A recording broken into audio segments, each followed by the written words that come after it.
All right, YouTube, what's going on? It's your boy Bam from Bam's Gaming Studios here today, bringing you another YouTube video. I know it's been a little while. Just been waiting on some things for my other videos to catch up, like Nitrox, for example, but that's not why you're here today. So let's jump into it. Today, I'm here to show you how to play NCAA 14 on your computer in 2023. Now, obviously, with that, I would assume you're going to want to play the College Football Revamped mod, which is what has attracted so many people to want to play NCAA 14 in the first place, especially on their computer, because, JTagging your old Xbox or, any of that stuff is just a little bit too much work at this point in time. Personally, more money than I want to spend when I could just download an emulator. Now, with that being said, um, I do want everybody to know that emulating is a very intense process, and if you have an older computer with a processor with less cores, like personally, I only have 8 cores, and I lag. Like if I'm not streaming, if I'm not playing another game, I can get like 50, 60 FPS solid, but it lags like when I run the ball or when I throw it deep. Like it's tough. It is a tough thing to do to emulate games because I mean, think about it. You're having your computer compute a whole nother operating system inside of itself to run another game on a completely different platform. So, anyways, with that being said, the first thing you're going to need to download is the emulator itself, RPCS3. So I'm going to go ahead and hop on there and do that. I will link all of these down below in the description. So this is our PCS3, and if you look that up on the internet, this is like you can see that's what I typed in. It's literally the first thing that comes up. I think I went to the website too many times. There we go. So if you're on Windows, obviously just download 64-bit Windows. Did not automatically start it. Here we go. But they've got the different versions here: Windows, Linux, and Mac. It's going to download a RAR for you. Let me go ahead and actually go to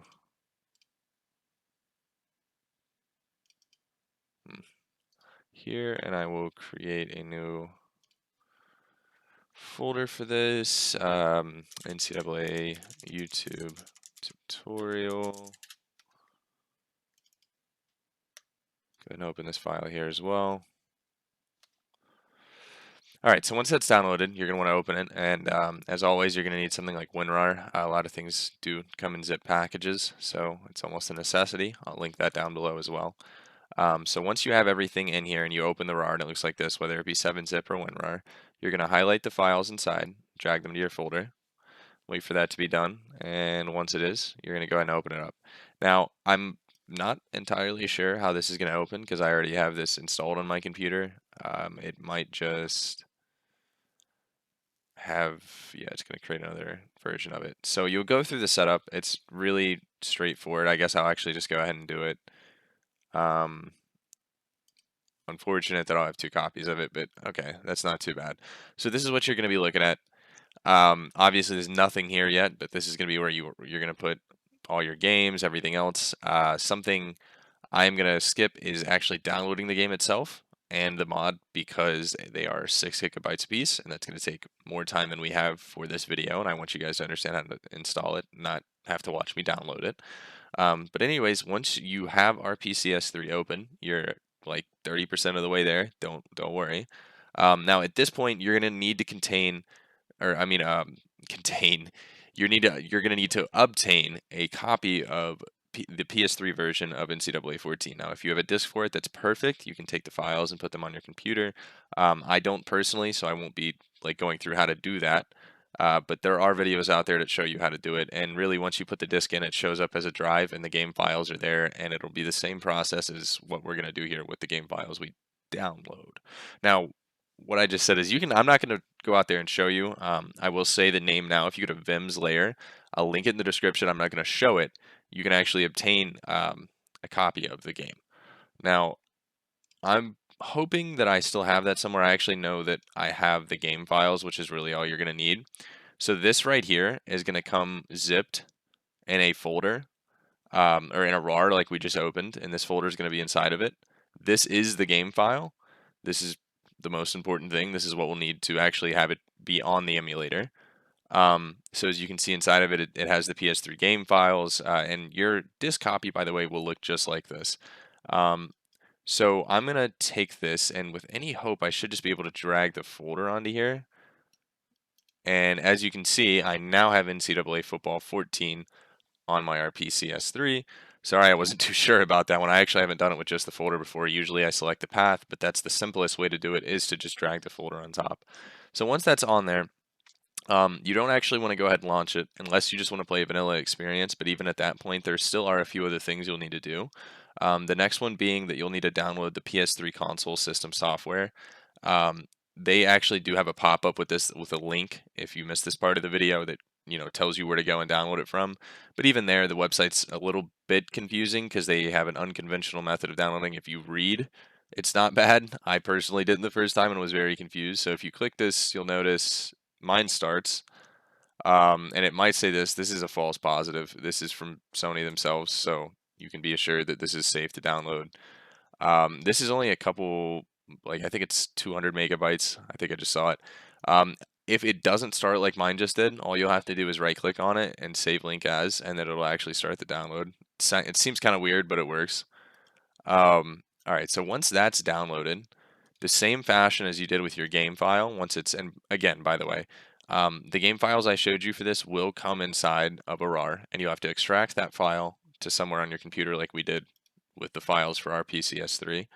And once that's done, you'll be able to move the game files onto the emulator, such as I did. All right, so now you're going to take the PS3 update.pup and do the same thing. Yes. And I do believe, honestly, what triggers the antivirus is the .pup extension. But anyways, we don't need to get into that. We're here to play NCAA 14. So once that's on there, that's actually what that does, and it's going to go ahead and start, is installs like the PS3 system software, as you could kind of infer from the name of it. And when it does that, it allows it's like running the PlayStation 3 basically. So I'm going to go ahead and let that start up so it can compile the system for the first time. And we're going to jump into the next step. And I would also recommend you do this. I wouldn't close it. The next step is going to be actually getting the College Football Revamped mod itself. So to do that, you're going to go on Google and type in College Football Revamped mod. I'll just go ahead and do it again just to show you. If you type in College Football Revamped, that's all it has to be. And you're going to click on this first link here that says GitHub. So once you're on here, they've actually made this super simple to download. So we're going to be on PC, even though we're downloading PlayStation stuff. So our device is PC though. So PC, right? Now we're going to do the physical disk copy of the game, unless you have a PSN store digital copy, which you would obtain the files, I believe, in some similar way to this. That I actually cannot be of help with. I haven't done it. But anyways, let's do the physical disk copy here. This is really up to you all. I've actually had more luck with the old College Football Revamped score bug, because the new ESPN one, and I think this is just a me issue, sticks like when there's a penalty or a flag, or sometimes even on downs, it'll just say there's a flag and it'll say that the entire game, and you can't see what down it is or yardage.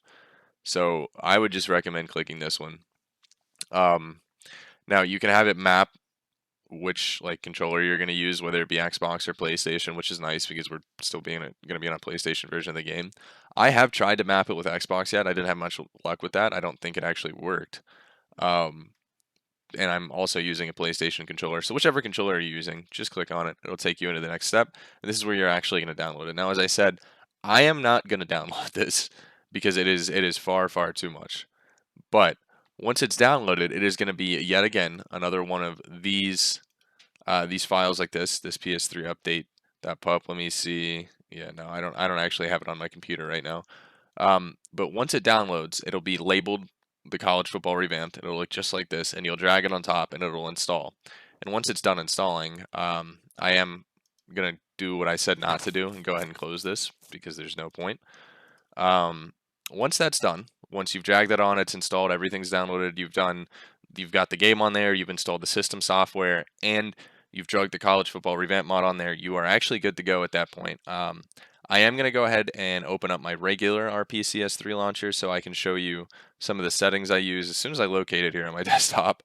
I'm going to show you some of the settings I use for my processor. I could have sworn I closed it, but that's okay. Try that again. but I try to use just to preserve some power on my CPU and have some good performance. Hold on, let me go ahead and pause the recording real quick so I can figure out why it's not opening. All right, I believe that the system was still running in the background. There we go.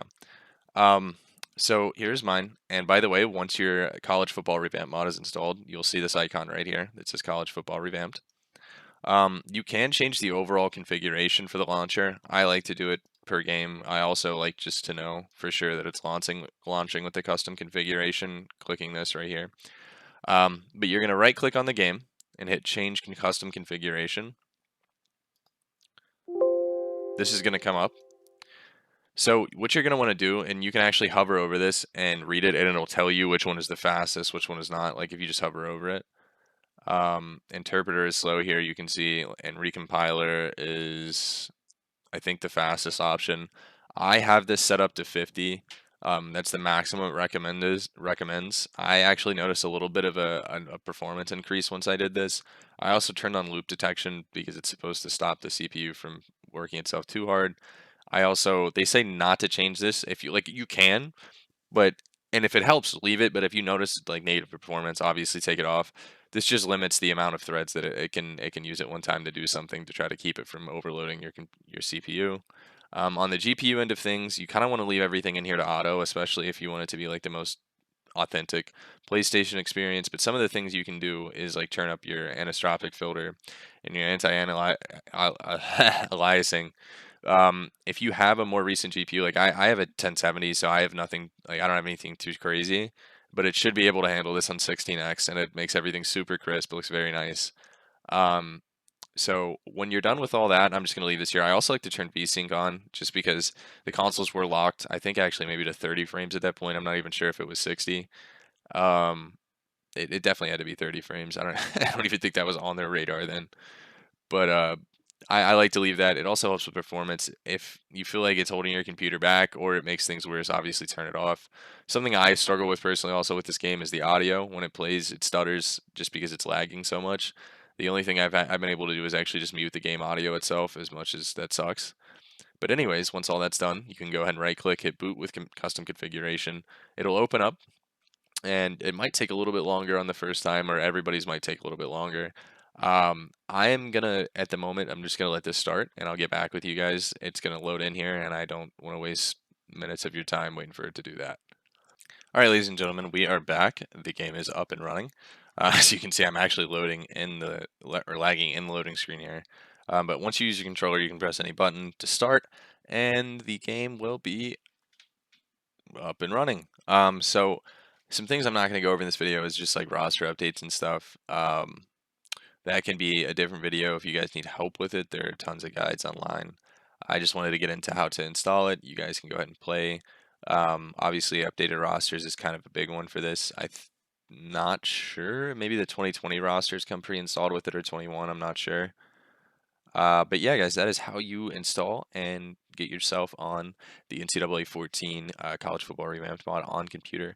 One more thing I do want to mention quickly is just a fun, or not a fun little tip, but really, honestly, a big piece of information is just to go full screen. It's Alt plus Enter.